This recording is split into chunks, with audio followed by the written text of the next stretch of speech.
नमस्कार दोस्तों, मैं हर्षवर्धन सिंह चौहान आज आपके लिए बहुत ही इंटरेस्टिंग टॉपिक लाया हूँ। वो टॉपिक है can India beat China in terms of economy. क्या भारत चीन को अर्थव्यवस्था में पछाड़ सकता है? इस वीडियो में हम जानेंगे कि ये कैसे पॉसिबल है, इस टारगेट को पाने के लिए हमें कितने पापड़ बेलने पड़ेंगे और ऐसे कौन से फैक्टर्स हैं जो इंडियन इकोनॉमी के लिए वरदान साबित हो सकते हैं। वहीं ऐसे क्या क्या रुकावटें हैं जो हमारी अर्थव्यवस्था के लिए बहुत बड़ा नुकसान साबित होंगी। इसके साथ ही इस लक्ष्य को पाने के लिए हमारी सरकार क्या क्या कदम उठा रही है, इन सब के बारे में मैं आपको बड़ी डिटेल से बताऊंगा। तो चलिए शुरू करते हैं। चाइना और इंडिया दुनिया में दो उभरती हुई इकोनॉमीज हैं। ग्लोबल इकोनॉमी में चाइना अमेरिका के बाद सेकंड नंबर पे आता है, वही इंडिया 6 नंबर पे है। अगर इंडिया और चाइना की जीडीपी को मिला दे तो पूरे एशिया की आधी से ज्यादा जीडीपी बन जाती है। 1987 में दोनों देशों की जीडीपी लगभग बराबर थी, लेकिन आज के समय चाइना की जीडीपी 5.4 टाइम्स ज्यादा है इंडिया की जीडीपी से। परचेसिंग पावर पैरिटी की बात करें तो चाइना की जीडीपी 2.6 टाइम्स ज्यादा है हमसे।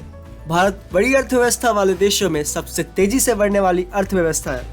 वर्ल्ड बैंक की माने तो इस फिस्कल ईयर 2021 से 2022 के बीच में भारत की ग्रोथ रेट 8.3% रहेगी, जिसका आखिरी महीना मार्च तक खत्म होगा। आरबीआई यानी रिजर्व बैंक ऑफ इंडिया की माने तो अगले साल 2022 से 2023 में भारत की ग्रोथ रेट 7.8% बताई गई है। हालांकि इससे पहले इसका अनुमान 9.2% के आसपास बताया गया था, लेकिन आरबीआई गवर्नर शक्तिकांत दास ने बताया कि दुनिया भर में जो कमोडिटीज के प्राइस बढ़े हैं उनसे हमारी इकोनॉमी को बहुत बड़ा नुकसान पहुंचेगा। खास करके क्रूड ऑयल के बढ़ते दाम हमारी इकोनॉमी के लिए एक बुरा सदमा है। हमारे इंपोर्ट्स में सबसे बड़ा हिस्सा है क्रूड ऑयल का। हम बड़े पैमाने पर क्रूड ऑयल इंपोर्ट करते हैं। हर साल हम 60 से 70 बिलियन डॉलर सिर्फ क्रूड ऑयल के इंपोर्ट पर खर्च करते हैं। अगर इसी तरह क्रूड ऑयल के दाम बढ़ते गए तो हमें 100 बिलियन डॉलर्स तक का क्रूड ऑयल इंपोर्ट करना पड़ेगा। ये हमारी अर्थव्यवस्था के लिए बहुत नुकसानदेह है। वहीं मूडीज की रिपोर्ट के अनुसार भारत की ग्रोथ रेट अगले फिस्कल ईयर के लिए 8.4% बताई गई है। यह भारत सरकार की रिपोर्ट से भी ज्यादा है। सोने की चिड़िया कहा जाने वाला हमारा प्यारा देश भारत कम से कम 750 साल तक पूरी दुनिया में सबसे बड़ी अर्थव्यवस्था वाला देश रहा। हम चाइना से 1750 से पहले अर्थव्यवस्था के मामले में बहुत आगे थे, लेकिन जब 1192 में भारत पर इस्लामिक इन्वेजन शुरू हुए और पृथ्वीराज चौहान को मोहम्मद घुरी ने हराया, तब हमारी अर्थव्यवस्था का बुरा हाल होने लगा। हमारे देश पर इन्वेजन्स होते रहे, कभी खिलजी, कभी तुगलक, कभी मुगल्स। वहीं बची हुई कसर ब्रिटिशर्स ने पूरी कर दी। 1815 में जब Peshwa Bajirao II east India company से हार गए, तब शुरू हुई द ग्रेट लूट ऑफ इंडिया। भारत को और लूटा जाने लगा। ब्रिटिशर्स के लिए इंडिया एक एटीएम बन चुका था, जिसे जब मन चाहा पैसे निकाले और लंदन ले गए। वहीं दूसरी ओर चाइना में एक स्टेबल डायनेस्टी चिंग डायनेस्टी का रूल था। उसने 1636 से 1911 तक शासन किया, यानी चाइना इस समय इन्वेजन फ्री था, जिसकी वजह से चाइना की इकोनॉमी को फलने फूलने का मौका मिला और उसका साइज बढ़ता गया। आपको हिस्ट्री बताने के पीछे का कारण यह है कि आपको पता चले हमारे देश ने कितने स्ट्रगल्स किया। भारत ने हर मुश्किल को पीछे छोड़कर अपनी छाप पूरी दुनिया पर छोड़ी है।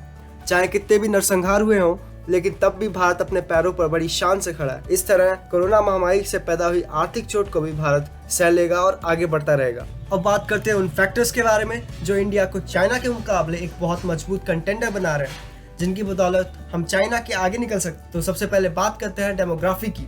हमारे देश की इतनी बड़ी पॉपुलेशन के हमें कई नुकसान उठाने पड़ते हैं, क्योंकि जितनी ज्यादा पॉपुलेशन होगी हमें उतने ज्यादा रिसोर्सेज की जरूरत होगी।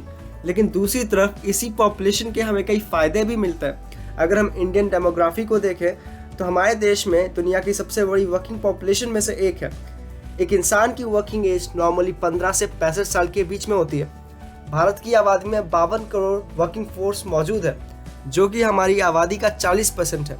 और हमारे देश में युवाओं की संख्या भी बहुत ज़्यादा है और ये फ्यूचर में बढ़ती रहेगी। इसलिए इंडिया दुनिया की यंगेस्ट पॉपुलेशन वाली कंट्रीज में आता है। वहीं दूसरी ओर चाइना की पॉपुलेशन गिरती जा रही है। वन चाइल्ड पॉलिसी की वजह से चाइना में जरूर पॉपुलेशन कंट्रोल हुई हो, लेकिन इसके कई नुकसान चाइना को उठाने पड़ेंगे, क्योंकि चाइना की ज़्यादातर आबादी बूढ़ी होती जा रही है और यूथ की पॉपुलेशन कम हो रही है। इस वजह से उनकी वर्किंग फोर्स में कमी आएगी, जो कि इकॉनमी के लिए अच्छी बात नहीं है। लेकिन भारत के लिए यूथ पॉपुलेशन हमारी इकॉनमी के लिए एक्स फैक्टर साबित होगी। भारत सरकार ने 2014 में make in India initiative launch किया था। इस इनिशिएटिव से हमारे देश को बहुत फायदा पहुंचेगा। भारत जैसी इकॉनमी के लिए मैन्युफैक्चरिंग सेक्टर का मजबूत होना बहुत ज़रूरी है। इससे लोगों को बड़े स्केल पर नौकरियां मिलती हैं और साथ ही हमारे देश को आत्मनिर्भर होने में ये बहुत मदद करेगा। इससे हमारा ट्रेड बढ़ेगा और हमारा ट्रेड डेफिसिट कम होगा, जिसकी वजह से हमारा ज़्यादा प्रॉफिट होगा। इस प्रोग्राम का लक्ष्य है कि इंडिया को मैन्युफैक्चरिंग सेक्टर में ग्लोबल हब की तरह तैयार करना, साथ ही रिसर्च एंड इनोवेशन को बढ़ावा देना और ग्लोबल सप्लाई में इंडिया की एक अहम भूमिका बनाए रखना। इंडिया के पास पूरा पोटेंशियल है चाइना को पीछे छोड़कर दुनिया का मैन्युफैक्चरिंग हब बनकर सामने आने का। सरकार और लोगों की कड़ी मेहनत की वजह से और कई अट्रैक्टिव और एफिशिएंट पॉलिसीज की वजह से कई कंपनीज इंडिया में इन्वेस्ट करने के लिए अट्रैक्ट हुई हैं। इसके साथ ही कई और कंपनीज फ्यूचर में इन्वेस्ट करने की प्लानिंग कर रही हैं। इसी वजह से इंडिया की ईज ऑफ डूइंग बिजनेस में रैंकिंग साल दर साल इम्प्रूव होती जा रही है। इन इन्वेस्टमेंट्स की वजह से हमारे देश में रिकॉर्ड तोड़ FDI यानी फॉरेन डायरेक्ट इन्वेस्टमेंट जमा हो रहा है। आज भारत के पास दुनिया का चौथा सबसे बड़ा फॉरेक्स रिजर्व मौजूद है, जिसकी वजह से हमारी इकॉनमी बहुत स्टेबल दिखाई देती है और हमारे मैन्युफैक्चरिंग सेक्टर में लाए गए इन इनिशिएटिव्स की वजह से हमारी इकॉनमी को बहुत बड़ा बूस्ट मिलेगा। लेकिन इन सब चीज़ों के लिए एक वर्ल्ड क्लास इंफ्रास्ट्रक्चर की बहुत ज़रूरत है। इसीलिए केंद्र सरकार ने कई इंडस्ट्रियल कॉरिडोर्स को मंजूरी दी है, जैसे कि दिल्ली मुंबई इंडस्ट्रियल कॉरिडोर। वहीं कहीं स्मार्ट सिटीज़ पर भी काम चल रहा है। ये काम बहुत तेज़ी से हो रहा है और आशा है कि जल्द ही हमारा इंफ्रास्ट्रक्चर वर्ल्ड क्लास का बनकर तैयार हो। एक एस्टिमेशन के मुताबिक भारत का मैन्युफैक्चरिंग सेक्टर 2025 तक $1 ट्रिलियन का होगा और इसका कंट्रीब्यूशन हमारी इकॉनमी में 25% तक बढ़ जाएगा। अभी के समय हमारी इकॉनमी में मैन्युफैक्चरिंग सेक्टर का हिस्सा सिर्फ 16% है। अब बात करते हैं एक इम्पॉर्टेंट फैक्टर PLI स्कीम के बारे में। वर्ल्ड बैंक का कहना है कि मोदी सरकार द्वारा लागू की गई production link incentive scheme PLI Indian economy को 2022-23 में 8.7% की दर से बढ़ने में मदद करेगा, जिसकी वजह से इंडिया चाइना के खिलाफ एक उभरता हुआ मार्केट साबित होगा। वहीं वर्ल्ड बैंक ने चाइना की ग्रोथ रेट 5.1% बताई थी। PLI स्कीम के तहत भारत सरकार इन्वेस्टर्स को 1.97 लाख करोड़ के इंसेंटिव्स देगी 5 साल के टाइम पीरियड के लिए।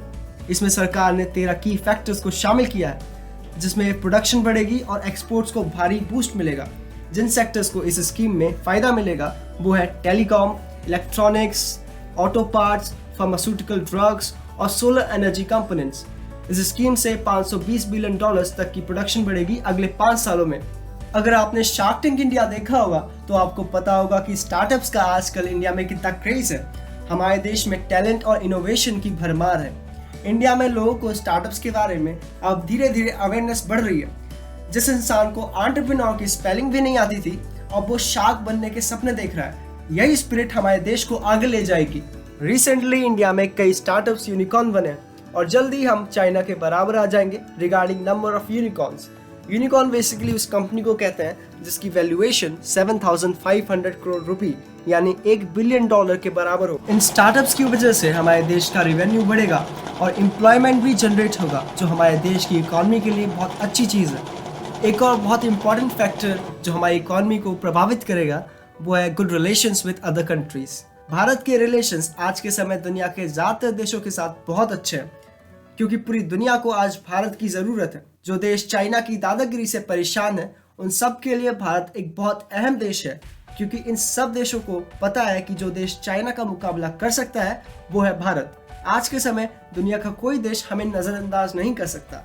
वहीं दूसरी ओर चाइना हर देश से पंगे ले रहा है। दुनिया में अब कई देश चाइना के खिलाफ हो चुके हैं, इसलिए ये देश चाहते हैं कि चाइना का वर्ल्ड फैक्ट्री का टाइटल छीन लिया जाए और ये सारी फैक्ट्रीज भारत में लगाई जाए। ये स्टेप इंडिया के लिए बहुत अच्छी बात साबित होगी और हमारी इकॉनमी को बहुत फायदा मिलेगा। चलिए अब बात करते हैं उन कमियों के बारे में जिनको खत्म किए बिना हम चाइना का मुकाबला नहीं कर सकते। सबसे पहले है low level of per capita income. Bharat की पर कैपिटा इनकम $2,313 है, वहीं चाइना की पर कैपिटा इनकम $12,990 के आसपास। हमें जल्द ही इस गैप को खत्म करना होगा, तभी हमारी पोजीशन मजबूत होगी। दूसरा पॉइंट है inequality in income and wealth. Bharat दुनिया की सबसे अनइक्वल कंट्रीज में से एक है।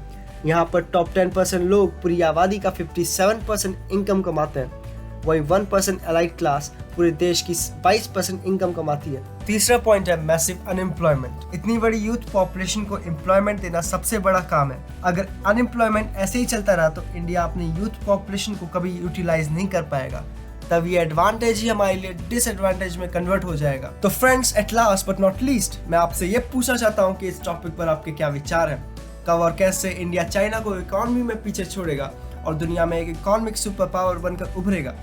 आप अपने थॉट्स कमेंट सेक्शन में जाकर जरूर शेयर कीजिए।